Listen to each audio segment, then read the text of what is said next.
KUGAN, CASSIUS, IFL TV, MTK Global.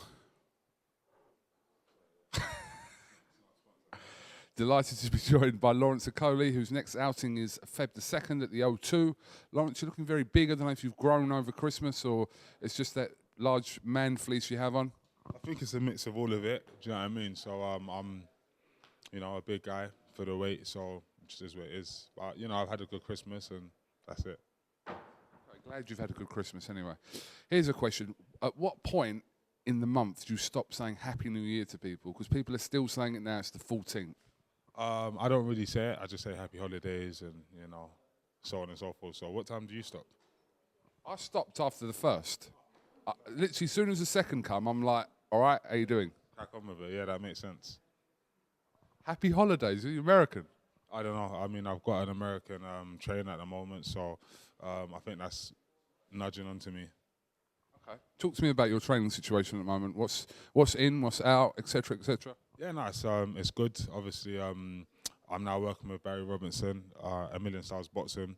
And yeah, it's just been good. Obviously, I started working with him. I've worked with him in the past before, while obviously working with Brian O'Shaughnessy, but I worked with him in California, LA, when I was sparring Tyson Fury. Really enjoyed the work we did there. He's come over and we've continued. We'll come on to that now, actually. Obviously, you were out in camp, Big Bear, with Mr. Tyson Fury ahead of his, quite interesting, dramatic fight he had with Deontay Wilder. What was your prediction for this fight going into this? I thought that Tyson Fury would tire him out and probably stop him late. Obviously, it went a different way. So, yeah, it was good. Good fight, though. I enjoyed it.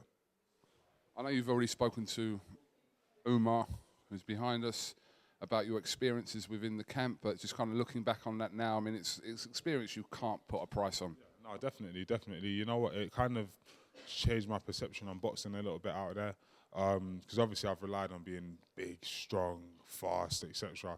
But when you see someone like Tyson Fury, who, for example, against someone like Deontay Wilder, isn't the bigger puncher, isn't the more athletic guy, controlling him and making it a boxer match, it shows that there's only so far you can take the physical. You have to take the mental and the IQ with it.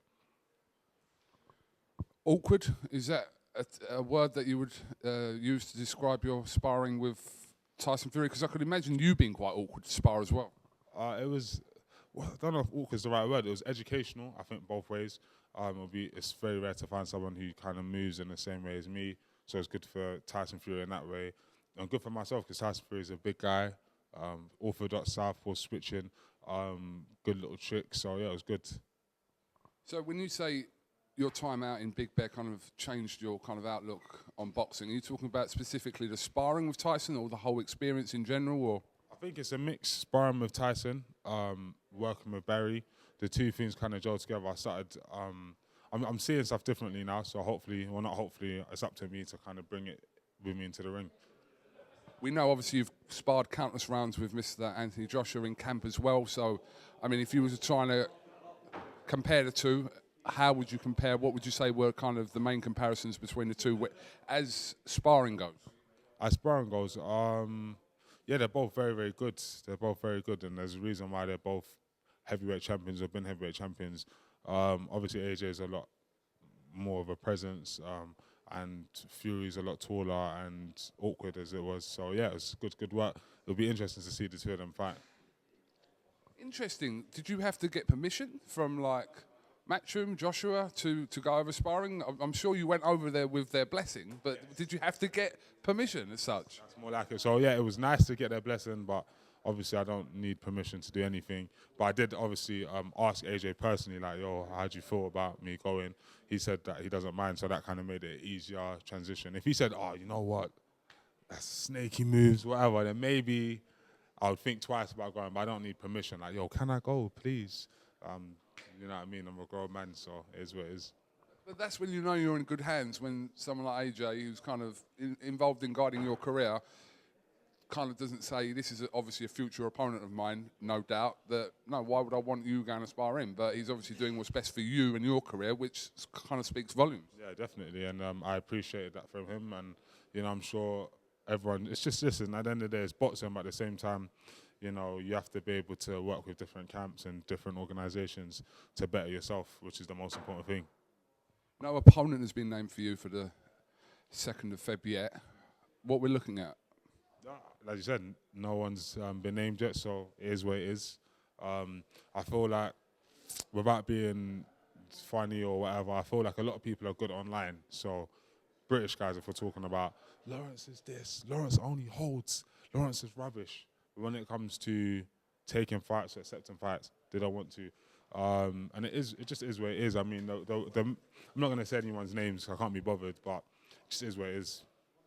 Is there a name that you have in mind that you'd like to potentially face? I mean, we're only talking around 2 or 3 weeks away. Yeah, that's it. So I think it's now, at this stage, it doesn't make sense to maybe fight a British guy on 2-3 weeks' notice. None of them have, you know, said that they wanted it anyway or have accepted the offers that have been made. So it is what it is. Hopefully it's still a decent opponent, a good fight, and then I look forward to, you know, the next one a little bit later on, and then I'll get it cracking properly.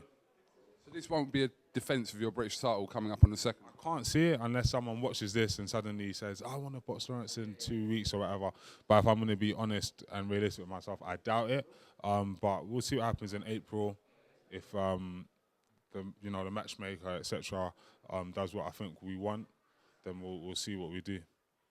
Obviously, you had a very successful 2018, picking up the belts domestically, but is a shout for this year possibly to move on to kind of that European status? Yeah, definitely. I feel like, I've had 10 fights now. This is usually where people start maybe stepping up the level of journeyman that they're facing, where I've already won, you know, the British title, etc. So now it's time I step up another level.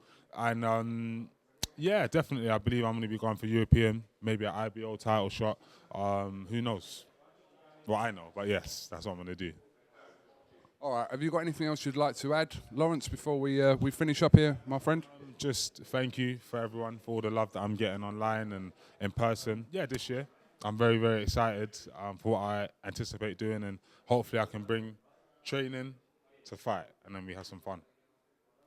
Lawrence Okolie, thank you very much for talking to IFL TV. Wish you the best of luck in the rest of your camp, which is not actually that long, now till the 2nd, and we'll definitely catch up with you soon. Thank you. Happy New Year.